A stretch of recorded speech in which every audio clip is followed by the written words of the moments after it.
Bob, I do want to start off here with what we saw over the last few days in Europe. New data that seems to suggest that the economic recovery that had been unfolding in Europe appears to be to some degree of jeopardy, given some of the concerns right now with the energy supply and the war in Ukraine here. When you look at the picture there and their economic momentum here, do you see a chance there that Europe can avoid a recession?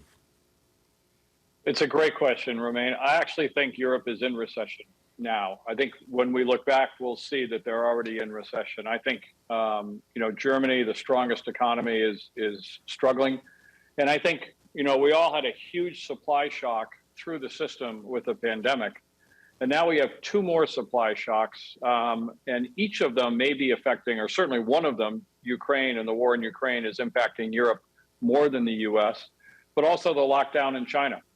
So we have two more supply shocks there, and the economy is seriously slowing. I think also that the amount of flexibility that the ECB has relative to the Fed on any given day, it's less because they don't have the kind of banking union or banking structure that the Fed is operating with in the US. And I think right now, because the economy is slowing down, they have even less flexibility. And, if you look at all this and you just look at the banking earnings in Europe, and you look at banking earnings in Europe versus banking earnings in the US, they're like night and day, and a very good indication of that. So I actually think Europe is in recession. Well, Bob, I'm curious, and does that then make you a little bit surprised at some of the, I guess, relatively hawkish commentary that we heard out of Christine Lagarde a couple of weeks ago? I would expect that they're going to have to be much more cautious on any change to monetary policy relative to the Fed, yes. All right, and Afsan, I want to get your thoughts on that as well, particularly from the perspective of the war in Ukraine and some of the supply shocks that we're seeing in the energy space and, for that matter, in the agricultural space as well.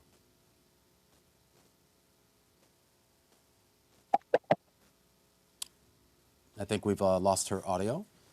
Anyway, Bob. Big issue. Go Can ahead. you hear me? Yes, go ahead, please. I was going to say the big issue we're seeing is that you haven't had this level of inflation in Europe for a very long time. The sensitivity since World War II to the word inflation is much higher in Europe.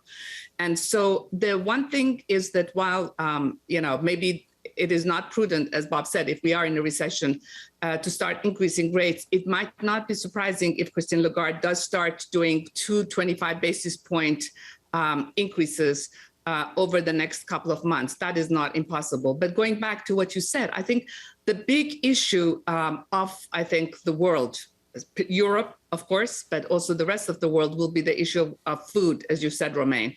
So we could be having one of the major, the largest food famines coming up. You saw that the plantings in Ukraine are much smaller than what they had last year, whether it's wheat or corn. You saw the news coming out of Indonesia about palm oil not getting exported. You're starting to see food prices, of course, have all over the world, including in Europe, gone up a lot. So that could be a huge problem for really everyone on the globe. We'll talk about some of the measures that some of these countries have taken. You mentioned Indonesia. We've also seen some protectionist measures in Sri Lanka as well as Malaysia to protect their own food supply in anticipation that maybe this will get worse. And I'm wondering, are there broader ramifications for that around the world, whether it's just in some of these emerging market nations or even here in the developed world?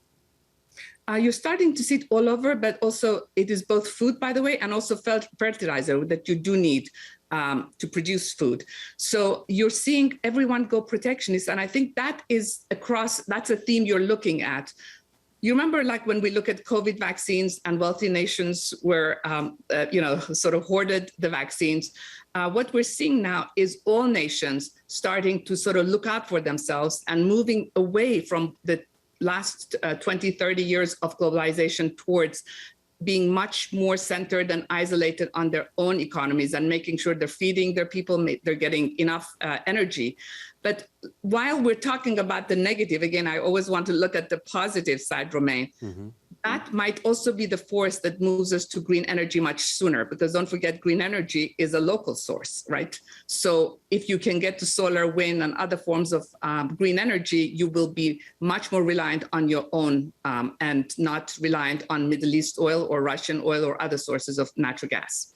And Bob, as we speak here now, huge swaths of the population in mainland China is still under some degree of a COVID-related lockdown. We've seen, of course, the ports over there. If they haven't completely shut down, they've certainly curtailed their operations pretty significantly. I'm wondering whether you think the economic ramifications from these lockdowns in China and around the rest of the world could be substantial enough that investors may need to adjust to that potential fallout. Listen, they're looking at that very closely, Romain. I think it's spot on. As I said earlier, this all began 2 years ago during COVID, or the beginning of the pandemic, with a huge supply shock. And we talked about the supply chain issues that we had. With the war in Ukraine continuing and the lockdown in China continuing, then definitely that's the focus of it. That is one of the many things that investors have to look at in terms of the a further supply shock. Do you think we need China in the same sense that we needed China with regards to global economic growth and global economic stability, that we need that contribution in the same way now that maybe we needed it a few years ago? I think you saw it in some of the GDP numbers. I think Afsana talked about imports. If I have it correct, imports were up, but sales from the U.S. outside of the U.S. were down significantly. So that was one of the impacts on the 6.9% to minus 1.4. So certainly we want to have trade. Yes. Now, Afsana, when you look at not just what's going on there in China, but kind of the disconnect now that we're potentially going to see with regards to economic growth from nation to nation, and for that matter, region to region here, the sort of unsynchronization now that we may, I guess, be about to witness here. Do you think that that's something that the economy, at least here in the U.S., that we can withstand that? I think definitely the cost of production of goods will start going up. And it was interesting in the speech that Secretary Yellen had last week, there was a huge departure, I think, for a U.S. Treasury Secretary from the past. And she talked about producing goods more close to the home market. And she talked about a reform of the multilateral institutions for the next decades. And if you listen carefully to what she said, it would imply that we are moving towards being more self-sufficient in the U.S. and that Europe and other friends of the U.S. will start moving to working together and exporting and importing together. But going back to what Bob said, I don't want us to forget, China last year exported 30% more than the previous year. That's a huge number.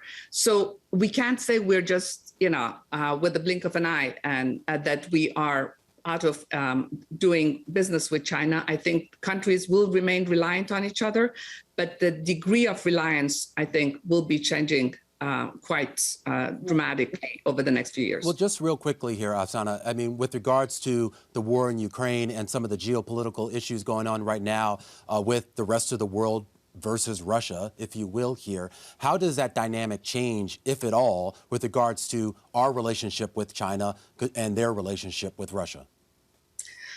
The Chinese have been incredibly careful, but let's not forget, if Germany and the rest of Europe stop importing energy from Russia, it will become a very, very cheap source of energy for China. Yeah. And China will do everything in its power to take advantage of that.